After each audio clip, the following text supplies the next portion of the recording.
E përmende pak më herët në fillim të bisedës të thash që do të kthehemi infeksionet e palcës kurrizore apo mielitin apo sido që ja u shpjegon pacientëve.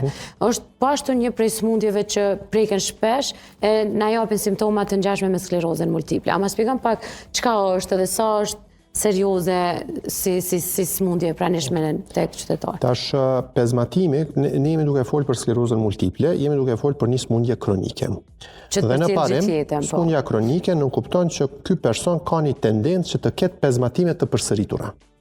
Pra, ky pezmatimi i përsëritur mund të jetë pezmatimi i syrit, dhe mund të jetë pezmatimi i palcës së kurrizit, për shembull, mielit. Mund të jetë edhe pezmatimi i trurit që quhet encefalit. Pra, kështu që kur vje personi për herë të parë me një pezmatim, pra mund të jetë edhe, më herë thash që 25% e pacientëve me sklerozë multiple në fillim kanë neurit optik. Por, fakti që një person ka neurit optik nuk do thot automatikisht që është sklerozë multiple. Unë nesër po vi më kështu. Pra nuk është automatik që është sklerozë multiple. Do thot një person mund të ketë pezmatim, mund të ketë pezmatim palcës kurrizit, mielit, mund të ketë pezmatim të pamunit, neurit optik, mund të ketë pezmatim trurit encefalit dhe paraqitet. Dhe ne i gjejmë ato ndryshime në tru dhe në palcë kurrizit që sugjerojnë për një pezmatim. Dhe pastaj fillojnë procedurat hulumtuese të matutjeshme, tash bëjmë punksion lumbal, bëjmë analizat të gjakut, bëjmë analiza infektive që i dërgojmë në infektologji ose në Institutin e Kombëtar të Shëndetit Publik. Dhe krejt lufta në atakun e parë ose në sulmin e parë, krejt ajo që ka dojmë ne të arrijmë është që të konstatojmë nëse ky person ka një pezmatim të rastishëm, pra një epizodi i parë, apo ky person do të ketë në jetën e tij edhe epizodet e tjera. Pra, ky është duke përjetu momentalisht një film, apo është epizodi i parë një seriali që do të vazhdoj edhe në vitet në vazhdim. Si vendoset kjo? Pra, kjo vendoset tash në bazë të simptomeve të tij. Në bazë të numrit të vatrave që i ka në tru dhe në palcë të kurrizit. Në bazë të lokalizimit të këtyre vatrave. Në bazë të shpërndarjes së këtyre vatrave. Në bazë të analizave shtesë që i bëjmë të lëngut trunoshpinor, pra dalin rezultatet pozitive apo negative ato që i kërkojmë. Ta marrim një shembull shumë praktik. Pacienti mund të ketë një pirje të durve dhe të kamve, shkon bën rezonancë magnetike, në tru nuk ka asnjë ndryshim, pra nuk ka shenja të pezmatimit, po i përmendi gjithmonë vatra. Pra vatra të pezmatimit. Dhe në palcë të kurrizit ka vetëm një vatër të pezmatimit. Do thot, ky person ka mielit, pezmatim të palcës së kurrizit. Nuk ka vatra në tru, nuk ka vatra të tjera, ka vetëm një vatër.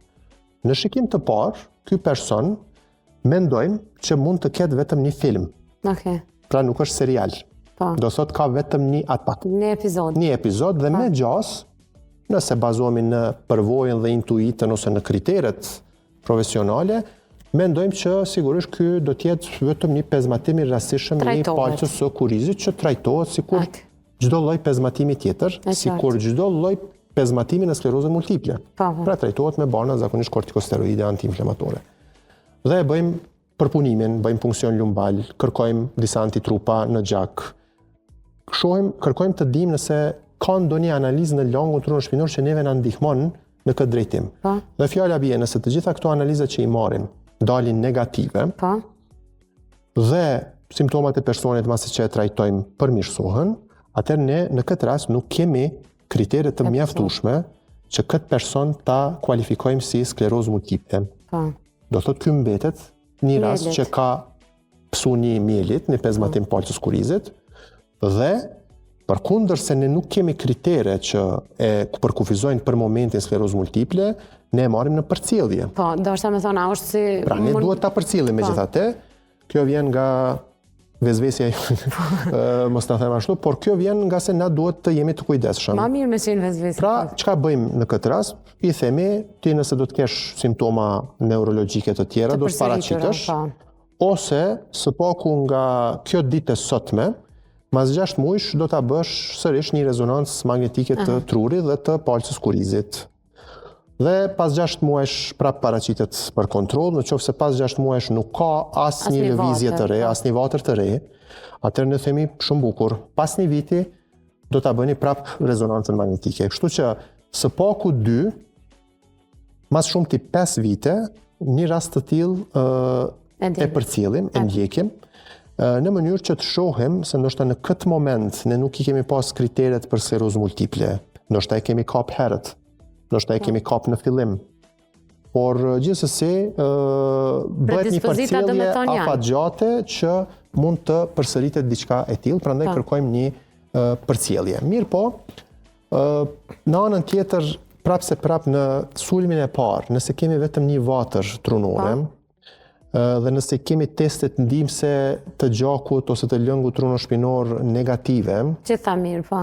Probabiliteti është shumë i lartë, i ulët që do të delë sklerozë multiple, përkatësisht është shumë i lartë që ky person ka pasur një pezmatim të rastësishëm të palcës së kurizit, ose mund të jetë edhe i syrit, një pezmatim të rastësishëm të syrit. Pra, nuk do të thotë, domethënë edhe truri dhe palca e kurizit kanë të drejtë të pezmatohen, kanë të drejtë të smuren, si fyti, si veshë, dhe që mos jetë patjetër kjo në kuadër të një smundje kronike.